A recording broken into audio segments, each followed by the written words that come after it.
Hey, how's it going? I hope you are well. It's good to be back. Things have finally started to settle down here. I've settled into my new work routine and managed to write a few new videos, as well as this code which has been bothering me for 2 weeks finally almost disappearing. I'm sorry for all the breaks in the schedule, and I promise that I'll get back on track from now on. So let's begin with today's video. We search the stars for them, we see them in our skies, we long for the day of full disclosure and to see the truth revealed. I am obviously talking aliens and UFOs. The search for extraterrestrials continues and is gaining momentum with the recent comments made by the US government and its official acknowledgement of the videos captured back in 2007 showing unidentifiable craft that some say are alien. We have also heard the many stories of close encounters, abductions, and the claims that the powerful of the world are actually in league with visitors from the deepest, darkest regions of the cosmos. There have been stories of an alleged program that sees the mixing of extraterrestrial and human DNA. This leading us to the question, could the real extraterrestrial be you? Let's take a look.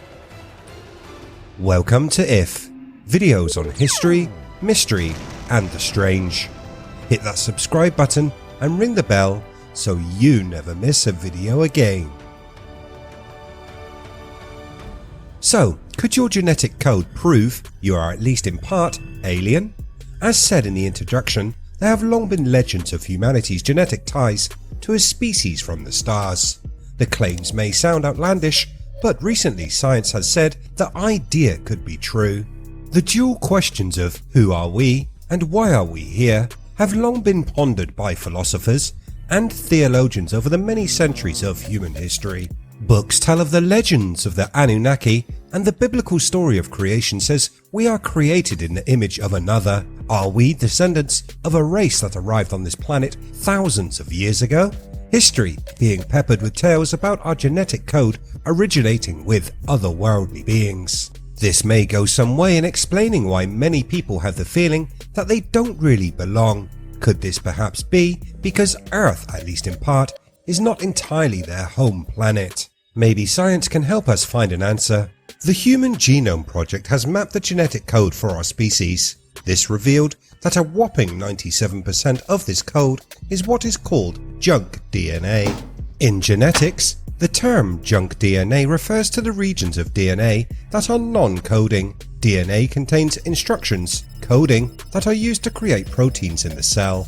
However, the amount of DNA contained inside each cell is vast, and not all of the genetic sequences presented within a DNA molecule actually code for a protein. This junk DNA is anomalous in another way. This, as it does not fit with Darwin's theory of evolution. This according to a lead researcher working in this program. He said, "We have come to grips with the unbelievable notion that every lifeform on Earth carries genetic code for our extraterrestrial cousins.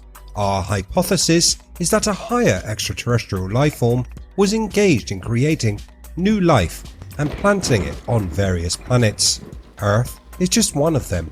Extraterrestrials travelling through the universe seeding life is a theory that has been popularised in many types of media, the most recent being the movie Prometheus, which showed this taking place with an engineer sacrificing himself to fertilise the planet and kickstart life. The movie then goes on to explore the idea of us being their creation. Others have supported this idea, with many scientists across various studies saying that the human genetic code was not written on this planet. They say that there is a hidden code within our bodies, and that this code could help us to understand the solar system and its billions of years of unknown history. This idea of us being created is an idea that seems to be readily accepted. Religious teachings on the idea of who is responsible do vary, but there is an underlying idea that is shared by most of the world's faiths. This makes it sound like we are designed, a biological creation made for a purpose that is yet to be revealed.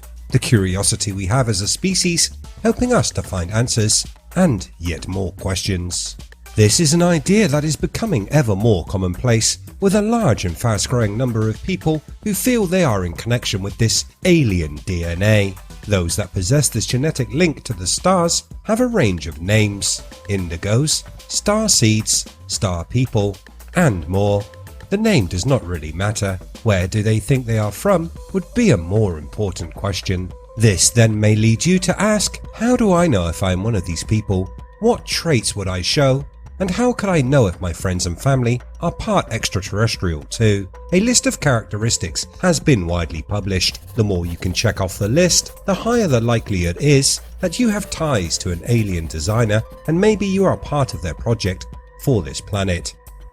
Let's have a look. First up, are you strong-willed, born in 1978 or later, headstrong, created with an artistic flair for music, jewelry making, pottery, and other such artistic endeavors? Are you prone to addictions? This could indicate that you have some alien genes, but there is more. Do you feel like you are an old soul, as if 13 going on 50?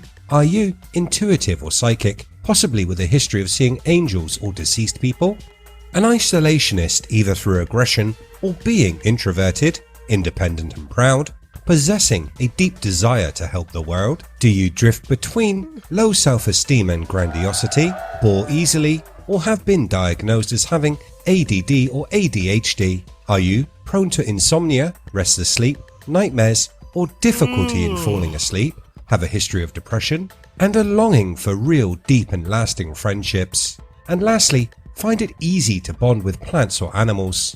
How many of this list did you check off? Are you a star child? Let me know in the comments below. So, if you did tick off several characteristics from the list, the next question may be, who are my extraterrestrial relatives? It has been said that the characteristics you display are linked to the species of alien you are descended from. Let's see which group best fits you. Well, if you are what is known as a star seed, then you may display some empathic or even telepathic abilities that could mean you are related to the Pleiadians. These tall, fair-skinned beings appear to be very human in appearance and are often said to be extremely attractive, with the females of the species being immensely beautiful. This beauty is matched by their intelligence, and sometimes this can cause them to tire quickly, at which point they are known to enjoy the finer ways of relaxing. Good food, and hedonistic pastimes. This pursuit of pleasure sees commitment and monogamy as less important attributes for them, but one thing they are said to be serious about is their work to protect the planet. So does this sound like you? If not, maybe the Arcturians would be a better fit. An advanced race said to be able to control crystal-based energy. They have a long history on this planet and are tied to such places as Lemuria, Atlantis, and Egypt. Again, a telepathic race with a human-like appearance. This appearance remains unchanged as this race does not age, or if they do, it's at a rate slow enough for them to seem immortal to mere humans. This race has the ability to leave their body and become energy. This has given them insight into the soul, and they value the spiritual. If you are highly spiritual and often experience vivid dreams in which you seem to leave your body and travel, maybe you share some genes with this group of alien. If that's not you, don't give up hope just yet. There are two more races that are said to have been mixing genes here on Earth, the first of which are the Syrians. This group has an obsession with science and geometry, this to the point of distraction. They display what is seen as ADHD or Asperger's. When interested in someone or something, it becomes all-consuming. This can lead to problems with communication and feelings of isolation. However, when they do become involved with another person or entity, they commit 100% and are extremely loyal. Does this sound like you? Finally, we have the species that is said to have founded human civilization and have long been credited as the beings that engineered humanity, the Anunnaki, a race that has a love of music, something incorporated into their technology, engineering, and constructions. Extremely intelligent and intellectual, perfectionists that value nature and see themselves as both master and servant to it. If these are traits that you can empathize with, then maybe your genetic junk genes come from the builders of old. Maybe you don't see yourself in any of these alien races, which is fine. If we are or are not an engineered race, it would seem free will is something we are all born with and the path we choose in life is guided by way more than the genetic cards we were handed. Are you a person who believes that they are, in part at least, descended from a space-traveling race? Which alien species do you identify with? Let me know in the comments below. As always, if you like what I do here on the channel, hit that red button, like and share. You can catch the latest by searching We Are If. Thanks so much for watching. I'll see you next time.